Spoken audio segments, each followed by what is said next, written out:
Hola, ¿qué tal, gente? Los saluda Gama. Continuamos con el episodio 5 de Aprendiendo Unity.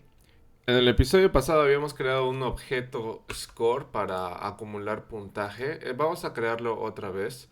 Vamos a crear un objeto empty o un objeto vacío. Le vamos a poner de nombre score. Y esta vez vamos a colocar el script que habíamos creado la vez anterior. Pero esta vez les mostraré los cambios que he hecho. Hacemos doble clic en el script. Lo que habíamos creado la vez pasada era un entero de tipo privado que se llamaba score, que inicializaba en cero y que tenía una función para aumentar el puntaje. Simplemente hacía un score más para aumentar el puntaje. Pero para mostrarlo en la pantalla del juego vamos a incluir un par de líneas de código adicionales. Tenemos que crear el objeto TextMeshPro, se declara de esta forma. A este objeto en este código le pondré el nombre scoreText, bastante simple, y no olviden incluir el tmpro en la parte de los using. El scoreText va a guardar básicamente el texto que mostraremos en la pantalla. Entonces en getPoint vamos a escribir scoreText.text, es decir, el texto de este objeto. Va a ser como sigue a continuación: score, esto se va a mantener fijo en el tiempo, y se le va a agregar la variable score. Ahora volvemos a score y observamos que en la parte de scripts no hay ningún TextMeshPro. Esto es porque falta asignar justamente el objeto de este tipo. Vamos a Hierarchy y vamos a crear un objeto Canvas. El Canvas es básicamente un panel que se visualizará al frente de la pantalla. Entonces vamos a UI, Canvas, y en Canvas hacemos clic derecho nuevamente, UI, y hacemos clic en TextMeshPro. Este es el mismo objeto que hemos declarado en el código score. Y este objeto va a ser el que va a tener nuestro texto que nosotros lancemos. En NewText le escribiré score, tal como dice en el código. Pero esto no es necesario, ya que score también se va a volver a escribir gracias al código que hemos implementado. Bueno, si queremos posicionar correctamente el objeto TextMeshPro, vamos a hacer doble clic en este objeto y simplemente lo arrastramos con los ejes que este objeto tiene. Lo posicionamos en el panel arriba a la izquierda. Listo. El color blanco quizás no le queda muy bien. Vamos a cambiarlo de color. Le tenemos que hacer clic en Vertex Color y lo posicionamos en el azul de esta forma. Listo, en la esquina. Ahora no basta solo con eso, necesitamos que Score señale a este objeto que hemos creado. Entonces vamos al inspector y arrastramos el text justo en esta posición del score. Listo. Ahora el score, el código del score apunta directamente a este objeto y cuando se le llama el puntaje va a actualizar este objeto que hemos creado en el panel de la pantalla. Ahora, antes de ejecutar, quiero mostrarles la segunda versión del script de movimiento. Yo considero que esta versión es más apropiada, pero al mismo tiempo es más compleja.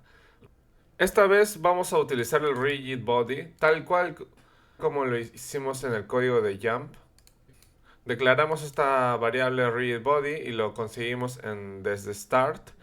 Y aquí viene lo diferente. En el anterior código yo había normalizado el vector movement, pero eso le quitaba la suavidad en el movimiento. Esta vez utilizaré la función addForce que habíamos visto en Jump, pero no utilizaré el tipo de fuerza impulso, sino utilizaré Velocity Change o cambio de velocidad. Velocity Change por sí solo puede aumentar hasta el infinito la velocidad del objeto, y esa no es la idea, sino limitar la velocidad hasta speed. Entonces lo que hago es guardar la velocidad a la que va el objeto en los ejes X, Z, que sería el plano horizontal, en esta variable auxiliar AuxBXZ, y también guardo la velocidad en el eje Y. No es necesario que este sea un vector 3, podría ser tranquilamente solo un float, ya que solamente va a guardar un solo valor, pero prefiero hacerlo así por cuestiones de estética. Ahora, la lógica para limitar la velocidad es que si la magnitud de la velocidad en el plano horizontal o en los ejes XZ es mayor a la velocidad limitante speed, entonces ejecutará este bloque de código, donde hallamos el vector normalizado, similar a como lo hicimos en el código anterior, y lo multiplicamos por la velocidad de speed. Esto nos asegura que la velocidad se mantenga en la misma dirección, pero esté limitada a speed. Entonces, si velocity change aumentó de más la velocidad del objeto, regresará a un valor limitado solamente por speed. Luego declaro una variable auxiliar más, x, y, z, donde sumo dos vectores, el vector que tiene el valor en y y el vector que tiene el valor xz. Y este vector resultante es el que se aplica finalmente al readBody. Y lo separé justamente para preservar el valor en el eje vertical y al mismo tiempo corregir la velocidad que se tiene en XZ. Finalmente uso DebugLog para revisar que la velocidad en consola sea un poco más suave. Vamos a probar este código, recuerden siempre guardar. Vamos al cubo y vamos a ponerle en jump una velocidad de 10. Está bien 10. Es cierto, no olviden que en el objeto Sphere tienen que ir a GoToRandom que habíamos creado la vez pasada y arrastrar el objeto Score para que cada vez que el cubo toque la esfera llame al puntaje. Bien, ahora sí vamos a ejecutar. Bien, como vemos tenemos un movimiento más suave y además cada vez que el cubo toca una esfera el puntaje se actualiza en la pantalla. Ahora con respecto al movimiento, en este caso el movimiento es diferente, pues por ejemplo existe la fuerza de fricción y esto provoca que el objeto se detenga eventualmente si no se está presionando un botón de dirección.